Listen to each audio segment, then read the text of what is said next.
quand j'étais à Colombéchard, pour des raisons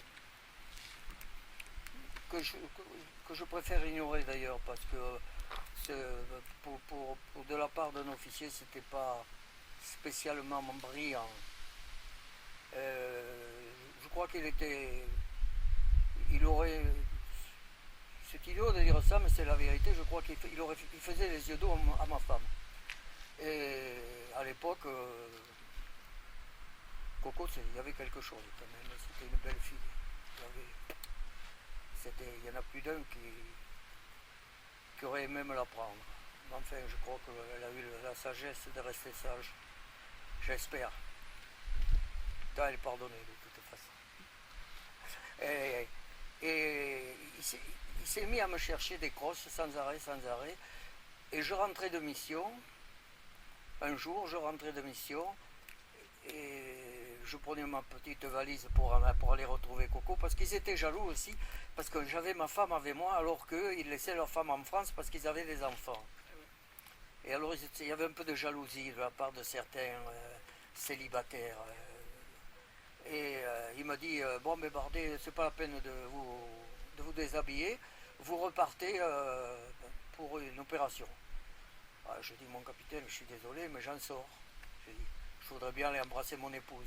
Alors, bon, mais je ne sais pas quelle réflexion il a pu me faire, mais certainement très désagréable, parce que j'ai sauté dans l'hélico sans prendre la précaution de vérifier ce qu'il y avait dans mon hélico. Et mon hélico qui était très chargé, mais en passager, pas en matériel. Et j'ai été dire bonsoir à mon épouse, j'ai été lui dire au revoir en hélicoptère. Et il y avait des bâtiments à Colombéchard, des bâtiments de 4 ou 5 étages, qui étaient face à face, comme ça, et entre les deux, il devait y avoir 35 mètres, 40 mètres. Alors j'ai piqué entre les deux, comme ça, et en passant à hauteur du deuxième étage, c'est-à-dire les roues à, je sais pas moi, à 1,50 m du sol, je me suis passé sur la tranche, comme ça, pour monter, sortir de l'autre côté et monter. Manque de peau, je n'avais pas vérifié le poids de mon hélicoptère au démarrage. C'est une erreur de la part d'un pilote, une très grave erreur. Et je me suis enfoncé. Et je me suis enfoncé contre le bâtiment.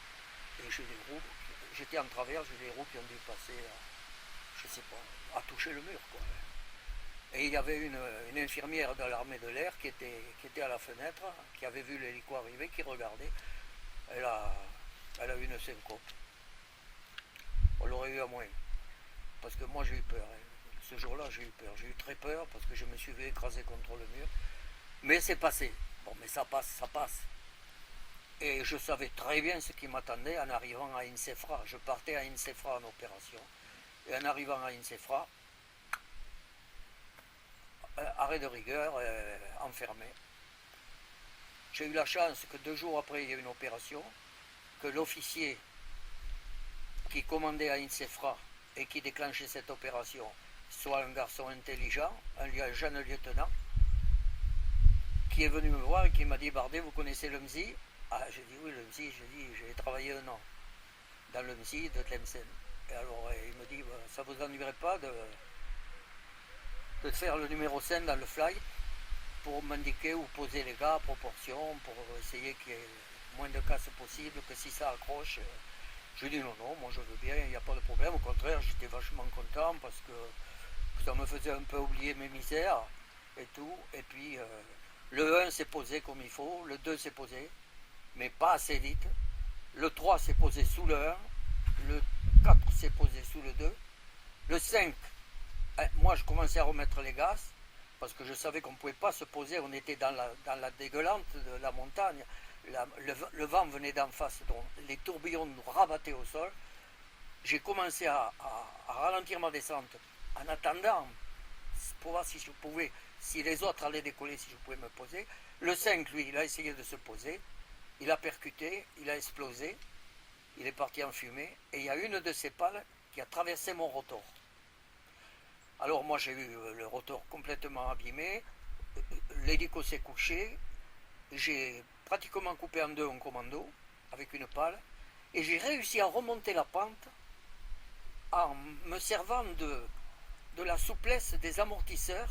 Alors chaque fois, j'enroulais au maximum, je tirais, je perdais des tours, et je sautais, je faisais un bond, je me laissais retomber, je me servais de la souplesse des amortisseurs, et j'ai fait ça 5-6 fois avant de me jeter dans le vide. Une fois que j'ai été dans le vide, bon, mais il n'y a pas eu de problème, j'avais un mécano exceptionnel qui m'a, tout le temps de l'incident, il n'a pas arrêté de me parler, de me dire il te faut faire ça, parce que c'était des vieux mécanos qui étaient des types super, on n'en fait plus des comme ça, c'est pas possible. Bon, on est allé, j'ai ralenti ma vitesse parce que j'allais trop vite, on allait exploser le piège. On s'est posé au sol, il y avait de la place, dans le désert là-bas, on s'est posé, mon copilote, paniqué à mort, il n'est jamais remonté sur un H-34. Il a demandé ça, il s'est éloigné des hélicoptères. Il avait eu la frayeur de sa vie, je le comprends d'ailleurs, le pauvre, parce que c'était un ancien mécano qui était un peu âgé, enfin âgé, il avait 35 ans ou 30 ans. Nous on avait 25 ans, c'est terrible 5 ans de différence en opération. Et moi, quand je suis arrivé, on m'a dit, vous êtes blessé, Bardet, j'étais plein de sang. Je ne m'étais pas aperçu en forçant pour essayer, j'avais tellement voulu aider l'hélico à passer la colline que je me m'étais pété le nez sur le manche de l'hélicoptère, je m'avais pris une bâche à la gueule, je pissais le sang par le nez. Et tout le monde croyait que j'étais blessé, et moi je ne sentais rien, vraiment, blessé. Et là, bon, le capitaine, au départ, parce que j'avais fait cette bêtise de passer entre ces deux bâtiments, où j'avais fait une bêtise énorme, ça méritait, mon macaron, j'aurais dû le perdre, c'est vrai, j'aurais dû le perdre, je ne méritais plus, a fait un compte rendu descendu en flammes, j'étais bon pour casser des cailloux et des ribis le restant de mes jours. Hein. Et le lieutenant, lui, par contre, a fait un rapport en disant que, grâce à ma maîtrise de pilotage, j'avais sauvé un équipage, 11 hommes d'équipage, plus l'équipage, les 3 membres d'équipage. À mon avis, étant donné le résultat, les 2 rapports sont arrivés en même temps à Alger, au commandement supérieur, et comme il devait y avoir un mec assez intelligent pour dire c'est bon d'un côté et mauvais de l'autre, l'un couvre l'autre, je m'en suis sorti avec 15 jours d'arrêt simple. Seulement le capitaine en question, sa fille était mariée avec un député ou un ministre ou je ne sais pas quoi, et il s'est arrangé pour que Mesmer me fasse mettre sur mes notes éléments indésirables à ne pas conserver dans les unités combattantes. J'ai été racheté par d'autres officiers qui me connaissaient et qui avaient été mes patrons, comme Félix, comme... je ne me rappelle plus les noms maintenant, c'est tout ça. Qui c'est qu'il y avait, le commandant, qui était terrible aussi. Enfin, ils m'ont racheté, ils ont fait un rapport à Paris en disant que j'étais récupérable, mais que ils étaient d'accord pour que je n'aille plus dans une unité constituée parce que j'avais quand même... j'étais quand même un peu, comment dirais-je, disons, j'étais un militaire un peu bruyant.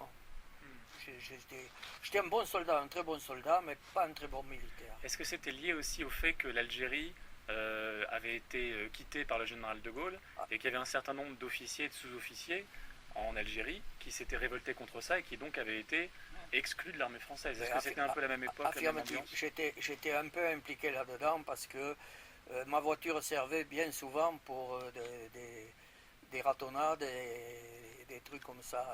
Vous savez ce que c'était une ratonnade? Pour des ratonnades, alors moi j'allais au cinéma, on me demandait d'aller au cinéma, je laissais ma voiture à tel endroit, la voiture servait à faire ce qu'elle avait à faire, je reprenais ma voiture, moi, je savais, ma voiture, elle avait servi, on m'accusait de rien, étant donné que tout le monde m'avait vu au cinéma, étant donné qu'à l'entrée du cinéma, on était obligé on nous fouillait en Algérie à l'entrée, et nous on avait le droit de porter une arme. J'avais un port d'armes permanent. Et alors, automatiquement, quand j'arrivais dans le cinéma, je levais les mains et je faisais voir que j'avais un revolver sous l'épaule. Et le gars, il s'en rappelait automatiquement, ça me faisait un alibi. Et ça, bon, mais ça a un peu servi aussi, parce qu'il y a eu des gens qui ont parlé. Et puis j'étais pas d'accord pour quitter l'Algérie, je le disais. On parle toujours trop quand c'est comme ça.